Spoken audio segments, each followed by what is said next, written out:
Hello friends, हमने CTET set D का question 11 से 20 तक लिया है। इसमें क्वेश्चन के बारे में दिया गया है और उसके आंसर का विस्तार पूर्वक बताया गया है।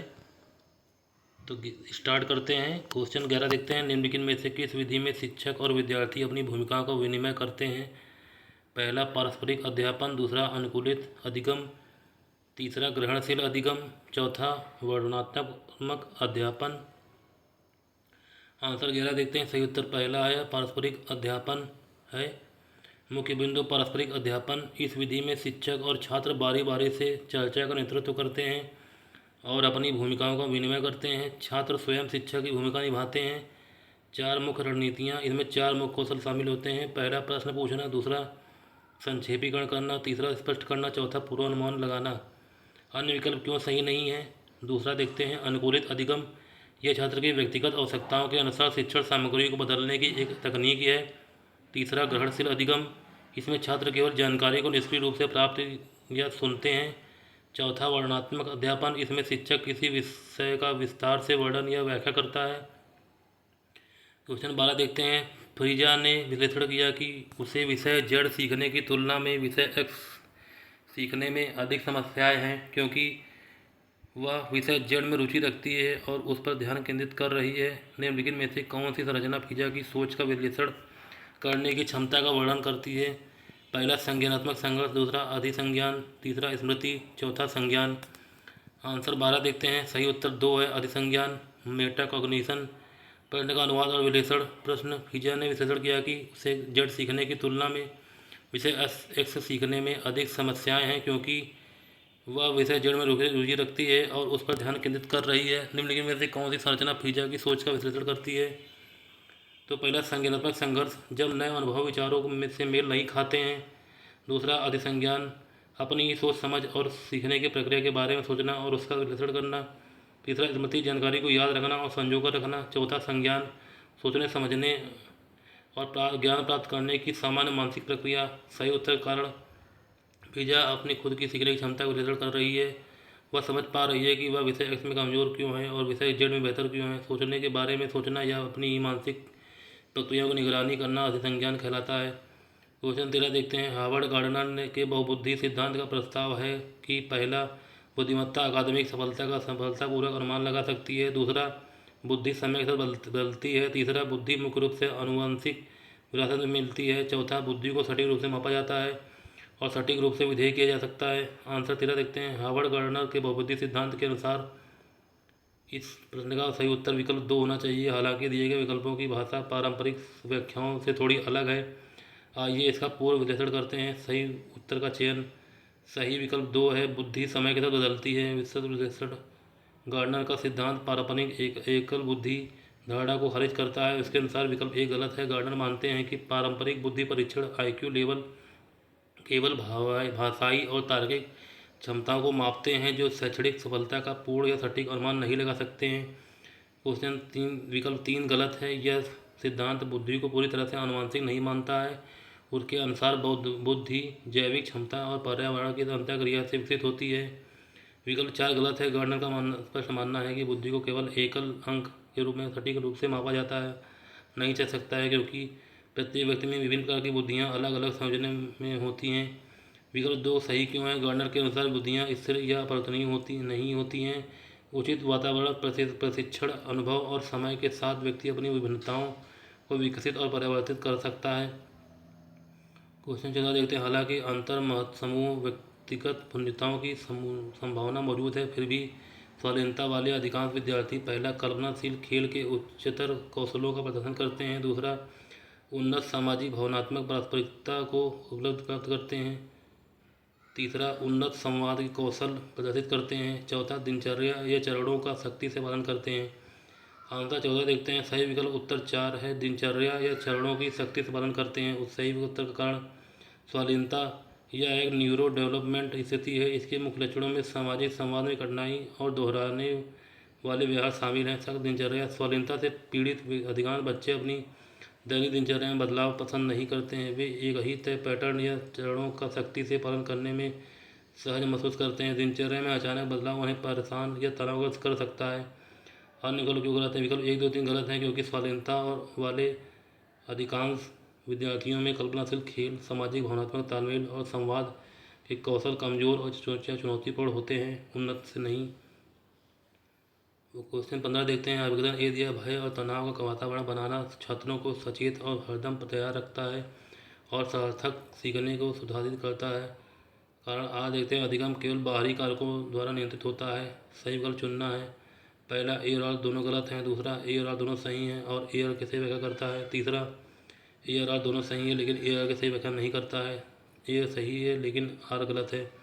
आंसर देखते हैं। सही उत्तर पहले का, ए और आर दोनों गलत है। विश्लेषण देखते हैं। आवेदन ए, भय और तनाव का वातावरण बनाना छात्रों को सचेत और हरदम तैयार कर रखता है और सार्थक सीखने को सुनिश्चित करता है।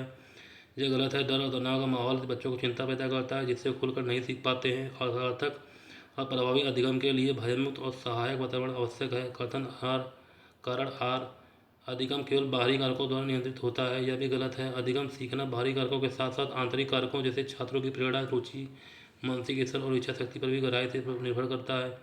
यह केवल बाहरी कारकों से नियंत्रित नहीं होता है। इसलिए कथन समीकरण ए और आर दोनों पूरी तरह से गलत हैं। क्वेश्चन 16 देखते हैं। वर्ग समावेशन का एक उदाहरण। कथन ए, लोकेश का एक संकल्पना को दूसरी संकल्पना के उपसमूह के वर्गों में वर्गीकृत करने में परेशानी होती है। कारण आर, यह समझना कि भावनाएं स्मृति और सीखने को कैसे प्रभावित करती हैं, स्वनियमित सीखने को संसाधित कर सकता है। सही विकल्प चुनना है। आंसर देखते हैं। आंसर 3 सही है। ए और आर दोनों सही हैं लेकिन ए आर की सही व्याख्या नहीं करता है। विस्तृत विश्लेषण देखते हैं। वर्ग समावेशन, इसका अर्थ यह है कि समझना कि उपश्रेणियाँ एक बड़ी मुख्य श्रेणी का हिस्सा होती हैं। आवेदन ए देखते हैं। लोकेश को संकल्पना दिल्ली को दूसरी संकल्पना भारत के उस समूह के रूप में वर्गीकृत करने में परेशानी होती है। सत्यता, यह कथन बिल्कुल सही है। वह वर्ग समावेशन की समस्या का एक सटीक उदाहरण है जहाँ बच्चा छोटे समूह को बड़े समूह के अंदर समझने में कठिनाई महसूस करता है। कारण आज देखते हैं। यह समझना कि भावनाएं स्मृति और सीखने को कैसे प्रभावित करती हैं, स्वविनियमित सीखने को संसाधित कर सकता है। सत्यता, यह कथन भी अपने आप में बिल्कुल सही है। संज्ञान और भावनाएं आपस में जुड़े हैं। अपनी भावनाओं के प्रभाव को समझना स्वनियमन और सीखने में मदद कर सकता है। व्याख्या, आवेदन ए, संज्ञानात्मक विकास और वर्गीकृत करण से संबंधित है। कारण आर, भावनात्मक समझ और स्वनियमित अधिगम से संबंधित है। दोनों कथन स्वतंत्र रूप से सही हैं लेकिन आर कथन ए की दी गई लोकेश की वर्गीकरण संबंधी समस्या का सही व्याख्या नहीं करता है। ए आर दोनों सही हैं लेकिन आर ए की सही व्याख्या नहीं करता है।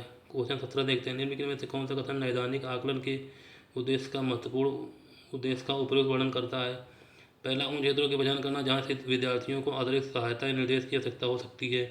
दूसरा, विद्यार्थियों को अपने सहकर्मियों के काम का समालोचनात्मक आकलन करने का अवसर प्रदान करना। तीसरा, विद्यार्थियों के अभिवृत्ति स्वरूप की पहचान करना और उनकी आवश्यकताओं के अनुसार एक व्यावसायिक निर्देशन कार्यक्रम तैयार करना। चौथा, शिक्षकों को उनके शिक्षण विधियों के बारे में प्रतिपुष्टि करना। आंसर 17 देखते। सही विकल्प एक है। प्रश्न का विश्लेषण और अर्थ। प्रश्न, निम्नलिखित में से कौन सा कथन नैदानिक आकलन के उद्देश्य का उपयुक्त वर्णन करता है। उत्तर एक, उन क्षेत्रों की पहचान करना जहाँ विद्यार्थियों को अतिरिक्त सहायता निर्देश की आवश्यकता हो सकती है। क्योंकि नैदानिक आकलन क्या है? यह एक ऐसा मूल्यांकन है जो शिक्षण अधिगम प्रक्रिया के शुरू में या बीच में किया जाता है। इसका मुख्य उद्देश्य छात्रों की शक्तियाँ, कमजोरियों और सीखने में आने वाली कठिनाइयों या अंतरालों की पहचान करना है। विकल्प एक क्यों सही है? वह विकल्प सीधे तौर पर नैदानिक आकलन के मूल उद्देश्य को दर्शाता है, यानी यह पहचान लगाना कि छात्रों को कहाँ समस्या आ रही है ताकि उसे अतिरिक्त सहायता और मार्गदर्शन किया जा सके। अन्य विकल्प गलत क्यों है? विकल्प 2 सहकर्मी मूल्यांकन से संबंधित है। विकल्प 3 यह व्यावसायिक मार्गदर्शन या एप्टीट्यूड टेस्ट का हिस्सा है, नैदानिक आकलन का नहीं। विकल्प 4 शिक्षकों को फीडबैक देना रचनात्मक आकलन का एक सामान्य हिस्सा हो सकता है लेकिन नैदानिक आकलन का प्राथमिक ध्यान विशिष्ट छात्र कठिनाइयों खोजने पर होता है। यदि आप शिक्षा शास्त्र या अन्य मूल्यांकन प्रकारों के बारे में समझें विस्तार से जानना चाहते हैं तो कृपया बताएं। क्वेश्चन 18, 10 साल की काकुली गणित के एक कठिन सवाल से जूझ रही है। उसके समस्या समाधान को बढ़ाने के लिए उसकी शिक्षिका पर क्या कर सकती है? पहला, कड़ी से कड़ी सजा दे ताकि भविष्य में ऐसा दोबारा ना करें। दूसरा, उसे समस्या का समाधान दे। तीसरा, उसे समस्या को छोड़ने और अगले एक पर जाने के लिए कहे। चौथा, कोशिश करते रहने के लिए उत्साहित करे और जरूरत पड़ने पर आलम्बन प्रदान करे। आंसर इस प्रश्न का सही उत्तर विकल्प 4 है। प्रश्न का अनुवाद विश्लेषण। प्रश्न 10 की काकुली गणित के एक कठिन सवाल से जूझ रही है। उसके समस्या समाधान कौशल बढ़ाने के लिए उसकी शिक्षिका क्या कर सकती है? सही विकल्प 4 कोशिश करते रहने के लिए प्रोत्साहित करे और जरूरत पड़ने पर आलम्बन प्रदान करे। यह कथन क्यों सही है? आलम्बन बाल विकास और शिक्षा शास्त्र के अनुसार जब कोई छात्र किसी समस्या में फंसता है तो शिक्षक को उसके सीधे उत्तर देने के बजाय आलंबन संकेत देना चाहिए। यह छात्र को स्वतंत्र रूप से सोचने में मदद करता है। सकारात्मक प्रोत्साहन छात्र को प्रयास जारी रखने के लिए प्रेरित करने से उसका आत्मविश्वास और समस्या समाधान कौशल मजबूत होता है। अन्य विकल्प गलत क्यों है? विकल्प एक गलत है क्योंकि सजा देने से डर पैदा होता है, सीखने की क्षमता नहीं बढ़ती है। विकल्प दो गलत है क्योंकि सीधे समाधान बता देने से बच्चे की खुद सोचने और सीखने की क्षमता विकसित नहीं हो पाती है। विकल्प तीन गलत है क्योंकि समस्या को बिना हल किए छोड़ देने से बच्चा हार मानना सीखता है और जो सही शिक्षण तरीका नहीं है। क्वेश्चन 19 जीन पियाजे को खालिस्तान मानता है, लेव वेगोत्स्की खालिस्तान को मानता है। निजी वाक आत्मविनियमन में प्रभावी चार ऑप्शन दिए हैं, आंसर देखते हैं। आंसर दो सही है। प्रश्न का अनुवाद विकल्पों का विश्लेषण जीन पियाजे के अनुसार बच्चों की शुरुआती बातचीत आत्म केंद्रित वाक होती है। वे इस संज्ञानात्मक अपरिपक्वता का संकेत मानते हैं। उनके अनुसार यह भाषा विकास में कोई भूमिका नहीं निभाती है। लेव वेगोत्स्की के अनुसार बच्चा खुद से जो बात करता है उससे निजी वाक कहा जाता है। वे इसे बच्चे के व्यवहार और सोच को विनियमित करने में प्रभावी मानते हैं। इस प्रकार सही क्रम होगा आत्म केंद्रित वाक संज्ञानात्मक अपरिपक्वता का संकेत, निजी वाक स्व विनियमित में प्रभावी। क्वेश्चन 20 देखते हैं। अधिगम के सार्वभौमिक विकल्प में क्या शामिल नहीं है? पहला, शिक्षार्थियों के नामीकरण वर्गीकरण के विभिन्न रूपों को लागू करना। दूसरा, सभी शिक्षार्थियों को सूचना और ज्ञान प्रदान करने के लिए विभिन्न तरीके देना। तीसरा, शिक्षार्थी को जानते हैं उसे प्रदर्शित करने के लिए सभी शिक्षार्थियों को विकल्प प्रदान करना। चौथा, सभी शिक्षार्थियों के हितों में कार्य करना और तदनुसार चुनौतियों की पेशकश करना। आंसर 20 देखते हैं। आंसर एक सही है। शिक्षार्थियों के नामीकरण और वर्गीकरण के विभिन्न रूपों को लागू करना। प्रश्न का अनुवाद प्रश्न, अधिगम के सार्वभौमिक विकल्प में क्या शामिल नहीं है? शिक्षार्थियों के नामीकरण और वर्गीकरण के विभिन्न रूपों को लागू करना। यह विकल्प गलत प्रथा को बढ़ावा देता है। यूडीएल सभी बच्चों को बिना किसी भेदभाव, लेबलिंग और अलगाव के एक साथ सीखने पर जोर देता है, इसलिए यूडीएल का हिस्सा नहीं है। सभी शिक्षार्थियों को सूचना और ज्ञान प्राप्त करने के विभिन्न तरीके देना। यह यूडीएल का पहला मुख्य सिद्धांत है जिसे प्रस्तुतिकरण के साधन कहा जाता है। तीसरा, शिक्षार्थी को जानते हैं उसे प्रदर्शित करने के लिए सभी विद्यार्थियों को विकल्प प्रदान करना। यह यूडीएल का दूसरा मुख्य सिद्धांत है जिसे अभिव्यक्ति के साधन कहा जाता है। चौथा, सभी शिक्षार्थियों को हितों में कार्य करना और तदनुसार चुनौतियों की पेशकश करना। यह यूडीएल का तीसरा मुख्य सिद्धांत है जिसे जुड़ाव के साधन कहा जाता है। तो फ्रेंड्स 11 से 20 तक क्वेश्चन हमने सॉल्व कर लिए हैं। धन्यवाद।